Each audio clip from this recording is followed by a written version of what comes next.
हरियाणा के इतिहास में पहली बार अपने बलबूते सभी 10 लोकसभा सीटों पर जीत दर्ज करने वाली बीजेपी के सामने इस बार भी वही परिणाम दोहराने की बड़ी चुनौती है। बीते 2 माह से पार्टी का धुआंधार कैंपेन जारी है। सोमवार को हिसार लोकसभा के नारनौद हलके में विजय संकल्प रैली आयोजित की गई, जिसमें मुख्यमंत्री नायब सिंह सैनी बतौर मुख्य अतिथि शामिल हुए। लेकिन रैली का असल आकर्षण पूर्व कैबिनेट मंत्री कैप्टन अभिमन्यु रहे, जो अभी तक यहां से बीजेपी प्रत्याशी रणजीत सिंह चौटाला के प्रचार से दूर नजर आ रहे थे। आज ये पहला मौका था जब अभिमन्यु ने चौटाला के साथ न केवल मंच साझा किया, बल्कि उनके लिए वोट भी मांगे। वहीं सीएम सैनी ने राहुल गांधी को निशाने पर लेते हुए कहा कि ये गरीबी हटाने के नाम पर देश से झूठ बोल रहे हैं ताकि उनका वोट लिया जा सके। ठीक वैसे ही जैसे इंदिरा गांधी ने 1970 के दशक में गरीबी हटाओ का झूठा नारा देकर किया था। भाइयों, जब इतने काम ये हमारी सरकार कर रही है, दूसरी तरफ घमंडिया गठबंधन के कार्यों की सूची है, उनके पास बताने के लिए कुछ नहीं है।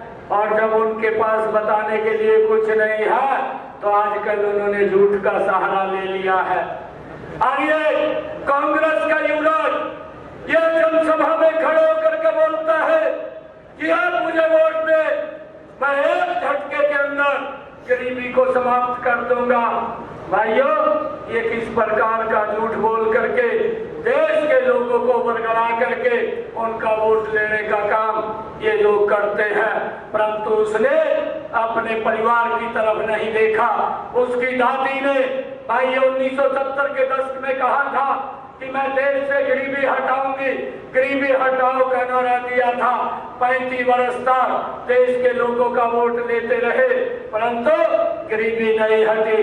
35 वर्ष के बाद उसके पिता ने, राहुल गांधी के पिता ने भाइयों दिल्ली में बैठ करके कहा, मैं तो 1 रुपया भेजता हूँ और नारनौद में 15 पैसा लगता है। वहीं भाजपा प्रत्याशी और सैनी सरकार में कैबिनेट मंत्री ने कहा कि ये चुनाव मेरे और कांग्रेस उम्मीदवार के बीच नहीं, बल्कि प्रधानमंत्री मोदी और राहुल गांधी के बीच का चुनाव है।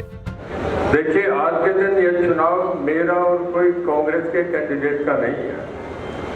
आज की जो परिस्थितियां बन रही है उसमें ये चुनाव देश की सुरक्षा, देश का आगे भविष्य और देश को आगे किस तरीके से बढ़ना चाहिए, इन हालात में ये मोदी साहब वर्सेस राहुल गांधी का चुनाव है।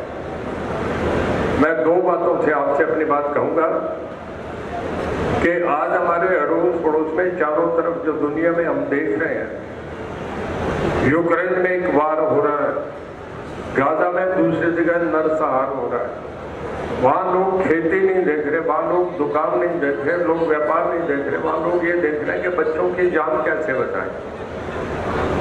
ऐसे हालात में चाइना एक तरफ ताइवान पे हमला कर रहा है, एक तरफ साउथ कोरिया की तरफ उनके जहाज आते हैं, फिर समुद्र में तीसरी जहाज श्रीलंका तक जाते हैं और कह रहे हैं कि हिंदुस्तान को घेरने की तैयारी कर रहे हैं।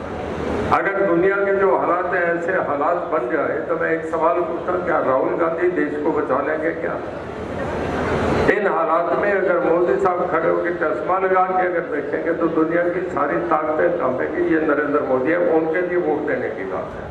बता दें कि हिसार लोकसभा सीट से कुलदीप बिश्नोई के अलावा पार्टी कैप्टन अभिमन्यु भी अपनी दावेदारी जता रहे थे, लेकिन बीजेपी ने चौंकाते हुए टिकट रणजीत चौटाला को दे दिया। ऐसे दोनों नाराज हो गए। हालांकि ऐसा लग रहा है कि पार्टी अब दोनों को मनाने में कामयाब हो गई है। अब इसका कितना फायदा होता है ये तो 4 जून को आने वाले नतीजे बताएंगे। नारनौद से हरकेश जांगड़ा, पंजाब केसरी टीवी। हमसे जुड़े रहने के लिए हमारे YouTube चैनल को सब्सक्राइब करें और नई वीडियो की नोटिफिकेशन के लिए बेल आइकॉन को दबाएं। अगर आप ये वीडियो Facebook पर देख रहे हैं तो लाइक जरूर करें और ज्यादा से ज्यादा शेयर करें। धन्यवाद।